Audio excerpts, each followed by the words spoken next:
అయోధ్యలో రాముడు పుట్టిన చోట ఇప్పుడు రామాలయం నిర్మితమైంది. ఇది ఎంతో మంది భారతీయుల ఏళ్ల నాటి నుంచి కంటున్న కళ మొత్తానికి నేటికి తీరింది. కానీ ఈ ఆలయంపై స్వాతంత్రం పూర్వం నుంచే వివాదం నడుస్తుంది. ఇంకా చెప్పాలంటే మొఘలుల కాలం నాడే హిందువులు తిరగబడ్డారు. కానీ నాటి ఇస్లాం రాజుల భయానికి అలా రాముడు పుట్టిన చోటు కనుమరుగైపోయింది.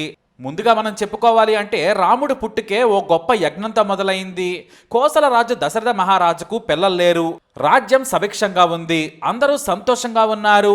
తమ పాలనలో ఎవరికి ఇబ్బంది రాకుండా రాజు పాలన చేస్తూ ఉన్నారు. కానీ తనకు తన భార్యకే చింత ఉంది. అదేంటంటే గొప్ప రాజ్యం పేరు ప్రతిష్టలు ఉన్నా కూడా సంతానం లేదు. పైగా వృద్ధాప్యం దగ్గర పడుతోంది. తనకు వారసులు లేరనే బాధ ఎక్కువైపోయింది. దీంతో గురువు వశిష్ఠ మహర్షితో తన బాధను చెప్పుకున్నారు దశరథ మహారాజు. ఏనాడు కూడా గురువుని ఇలా వేదనతో ఆయన అడగలేదు. తన భార్య చింతన కూడా చెప్పుకొని ఆవేదన చెందారు రాజు.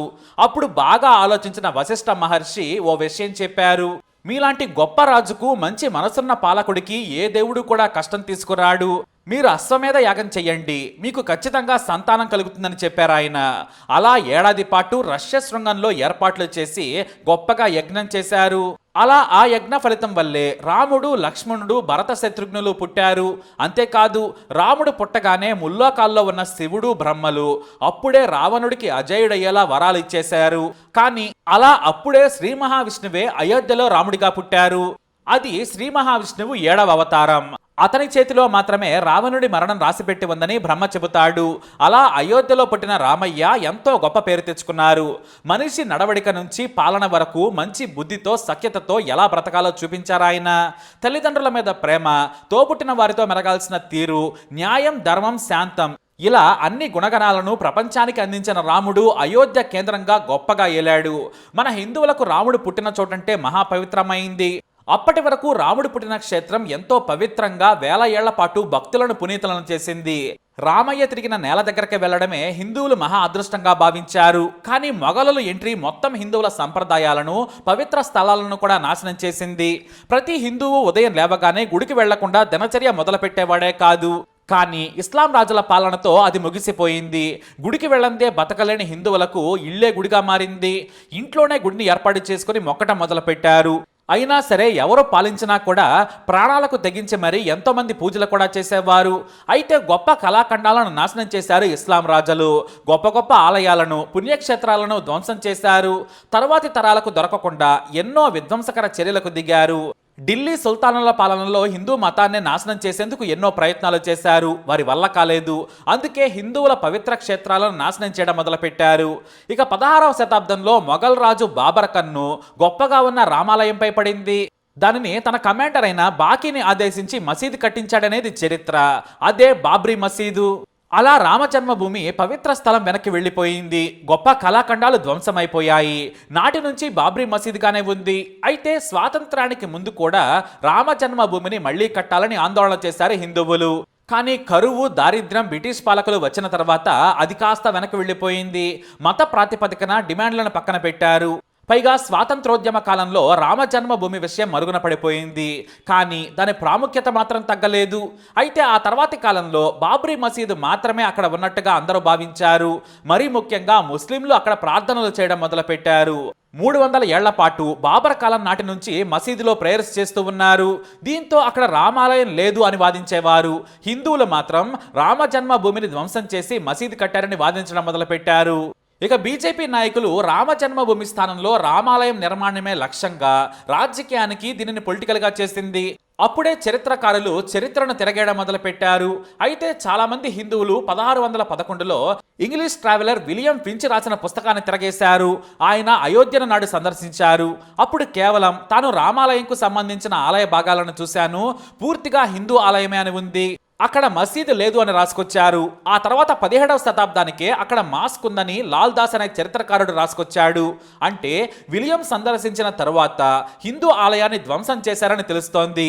ఇక 1810లో రెండవసారి భారత్కు వచ్చిన ఫ్రాన్సిస్ బుకానన్ కూడా గొప్ప ఆలయం స్థానంలో మసీదు వెలుస్తుందని రాసుకొచ్చారు. అంటే బాబర్ ఎరాలోనే దానిని అతని సైనిక కమాండర్ బాకీనే దగ్గరుండి ధ్వంసం చేశాడని చరిత్ర చెబుతోంది. అయితే ఇది కాస్త హిందువు ముస్లిం గొడవగా ఆ తర్వాత మారింది. సంఘ్ పరివార్, విశ్వ హిందూ పరిషత్ లాంటి సంస్థలు రామ జన్మభూమి పోరాటాన్ని మొదలుపెట్టారు. అక్కడ హిందూ దేవాలయం నిర్మించాల్సిందేనని రెండు హిందూ సంస్థలు పోరాటం చేస్తూ వచ్చాయి. అయితే 1980లో రామ జన్మభూమి పోరాటం పతాక స్థాయికి చేరింది. హిందూ ఆలయాన్ని నిర్మించాలని విశ్వ హిందూ పరిషత్ డిమాండ్ చేస్తూ వచ్చింది. అంతేకాదు తమకు తోచిన సాయం చేయాలని తలా ఒక ఇటుక తెచ్చి తాము గొప్ప ఆలయం నిర్మిస్తామని తెలిపింది. మరోవైపు బాబ్రీ మసీదు ప్రాంతంలో ముస్లింలు ప్రార్థనలు చేస్తూ ఇక్కడ రామాలయం లేదని వాదించడం మొదలుపెట్టారు. అలా మాటల యుద్ధం రాజకీయంగా మారిపోయింది. ఆ తర్వాత బీజేపీ ఏకంగా అయోధ్యలో రామమందిర నిర్మాణమే లక్ష్యంగా రాజకీయం మొదలుపెట్టింది. హిందువుల గడ్డపై హిందువుల దేవుడు, అయోధ్యలో పుట్టిన దేవదేవుడు రాముడి గుడి లేకపోవడమా? ఇది హిందువులకు అవమానం. మొఘల్ రాజులు గుడిని కూల్చినంత మాత్రాన చరిత్ర మారదు. మొఘల్ రాజులు హిందూ గుడిని కూల్చినట్లే మసీదును కూడా కూల్చాలని బీజేపీ ఉద్యమం స్టార్ట్ చేసింది. బీజేపీ, ఆర్ఎస్ఎస్, విహెచ్పి, సంఘ్ పరివార్ల సాయంతో ఉద్యమాన్ని తీవ్రం చేసింది. కరసేవకులతో కలిసి బీజేపీ అగ్రనేతలు వాజ్పేయి, అద్వానీ, మురళీ మనోహర్ జోషి, ఉమాభారతులు కలిసి బాబ్రీ మసీద్ దగ్గరికి వెళ్లారు. అక్కడే మీటింగ్ పెట్టిన సందర్భంలో కరసేవకులు ఉద్రేకంతో వెళ్లి బాబ్రీ మసీదును డిసెంబర్ 6, 1992న కూల్చేశారు. అంతే, ఈ విషయం కాస్త వివాదాస్పదంగా మారింది. రాజకీయ అంశంగా రెండు వర్గాలు తీవ్రంగా ఉద్యమాలు మొదలుపెట్టాయి. హిందూ ముస్లిం మధ్య వైరానికి బాబ్రీ మసీదు కేంద్రంగా మారిపోయింది. ఎంతలా అంటే బాబ్రీ మసీదు కూల్చివేతపై పాకిస్తాన్ బొగ్గుమంది. కొన్ని ముస్లిం దేశాలు కూడా తమ నిరసనను వ్యక్తం చేశాయి.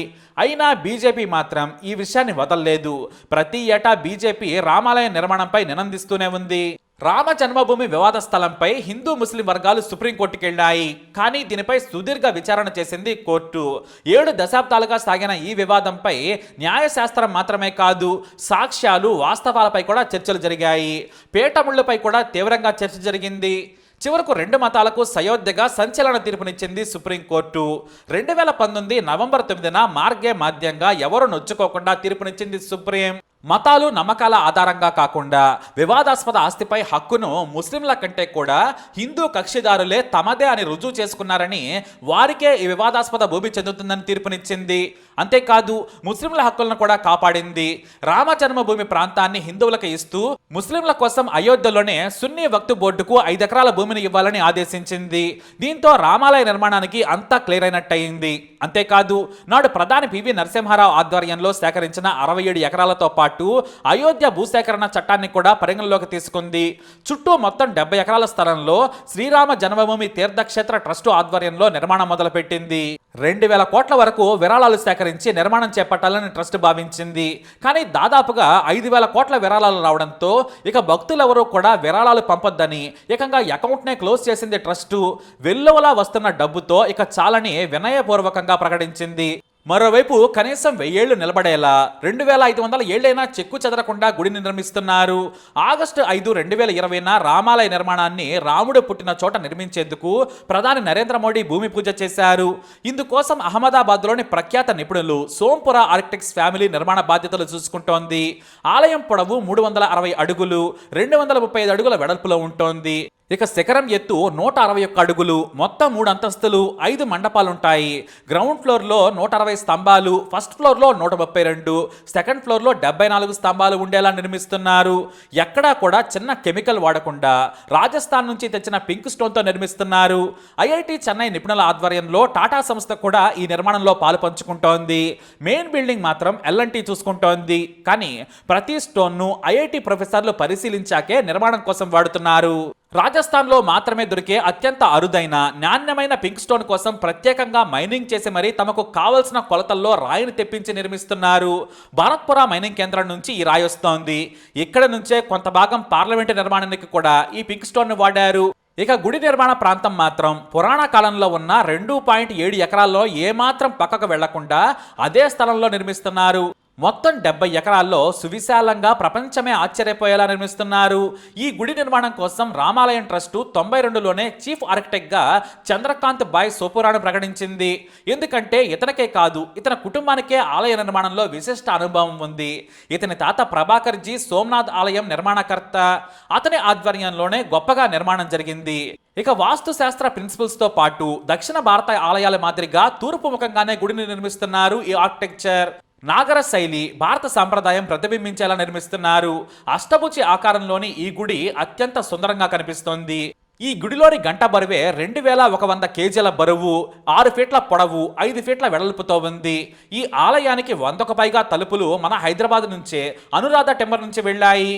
దాదాపు 60 మంది కళాకారులు అత్యంత నాణ్యంగా తీర్చిదిద్దారు. గుడి ప్రాంగణంలోనే కొన్ని భూగర్భంలో, మరికొన్ని బయట ఇలా అబ్బురపడేలా ఎన్నో ఏర్పాట్లు చేశారు.